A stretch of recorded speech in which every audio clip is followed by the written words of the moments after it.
Hi everyone, welcome to my channel. If you're new here, my name is Taylor. In today's video, I am going to be sharing with you my top 10 books of 2023. I was very blessed to read 51 books this year, and narrowing it down to 10 was difficult, but I was able to do so. The books are not in any order, and I actually left out a few because I felt these books are books that a lot of people do know about, and I wanted to really share and talk to you today about some books that are maybe a little less known.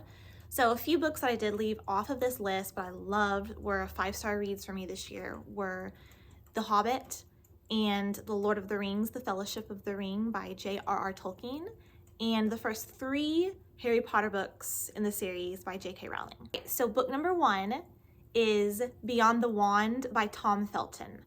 So this is a biography by the actor Tom Felton, who played Draco Malfoy in the Harry Potter series. This book gives an account of all the stories leading up to where he is today, starting from childhood. My favorite part of the book were all the tidbits and behind the scenes of his experiences in Harry Potter and filming the Harry Potter series. It's also a reflection of him hitting rock bottom in his life, leaning on and reaching out to loved ones and people he admires and cares for, and the journey back up and self-discovery. This book was engaging and funny, at certain times sad, but uplifting as well.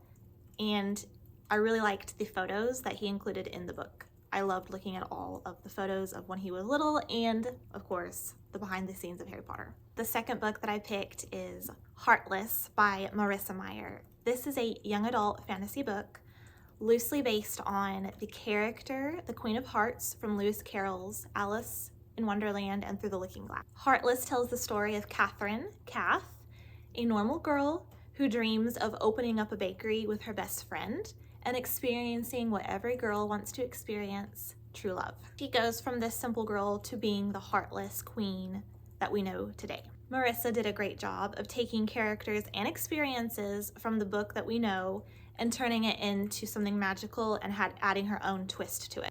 My third book that I picked is Wildwood Dancing by Juliette Marillier. Where to begin with this book?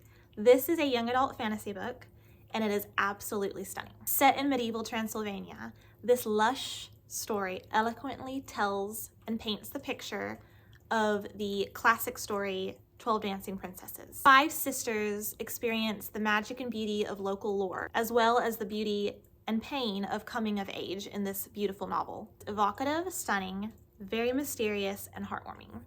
Highly recommend this book. My fourth book that I picked is A River Enchanted by Rebecca Ross. This is an adult fantasy book, and this book follows Jack, our main male character, who has not stepped foot on his island in over 10 years. He has to work with his childhood nemesis, Adara.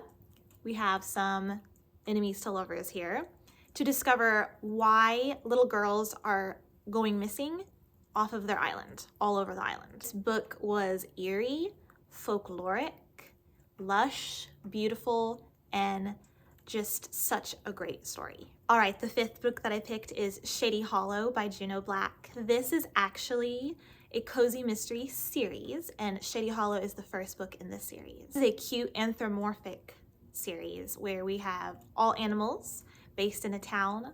They have lives, they have jobs, they have friends, no humans involved. It is just a perfect curl up by the fire with your cup of tea mystery series. This series we follow Vera Vixen, our main female character, who is also a fox.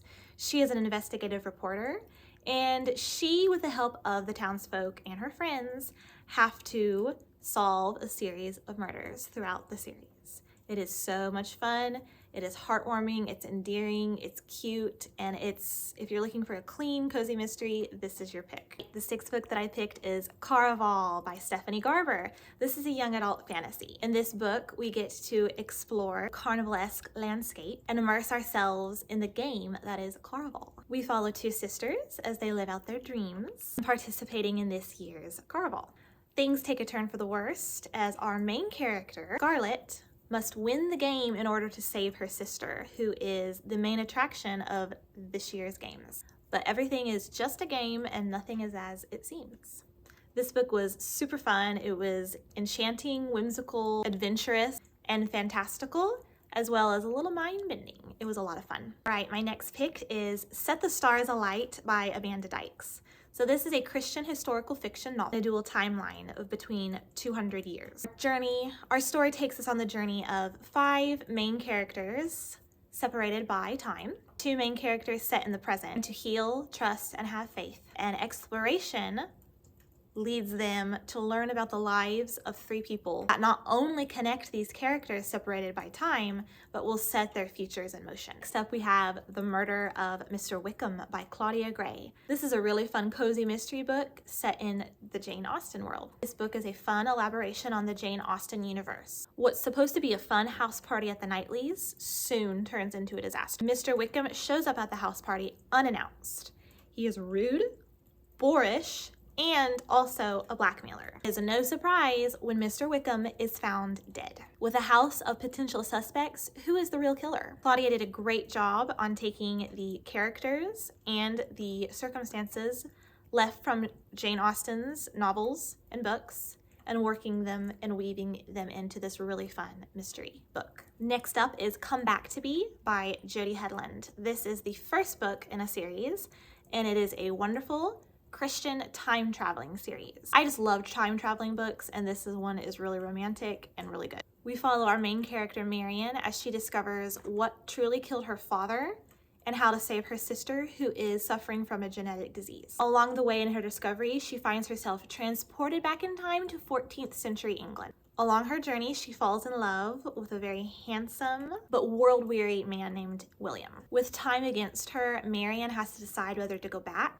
to the present or stay in the past. Could not put this book down, it was that good. My 10th book, last but not least, A Cheat Sheet by Sarah Adams. This is a fun adult rom-com. This book follows 2 best friends who just cannot come to the realization that they love each other until they are made to. So for the sake of his career, they have to start fake dating. Inevitably, the feelings come out. Super cute, sweet, and utterly romantic. So this video is short but sweet. Those were my top 10 of 2023. Like I said, a very hard choice, narrowing down 51 books to 10, but I managed to do so, and those were my absolute favorites. For January, I am trying to think if I want to do like a mystery TBR, like my TBR jar or my Harry Potter game, or if I'm wanting to mood read. I haven't decided yet. That video will be up in a couple days, but I don't know. We shall see. But thank you so much for watching this video. If you liked the content, please don't forget to like and subscribe. And everybody have a wonderful new year, and we'll see you soon. Bye.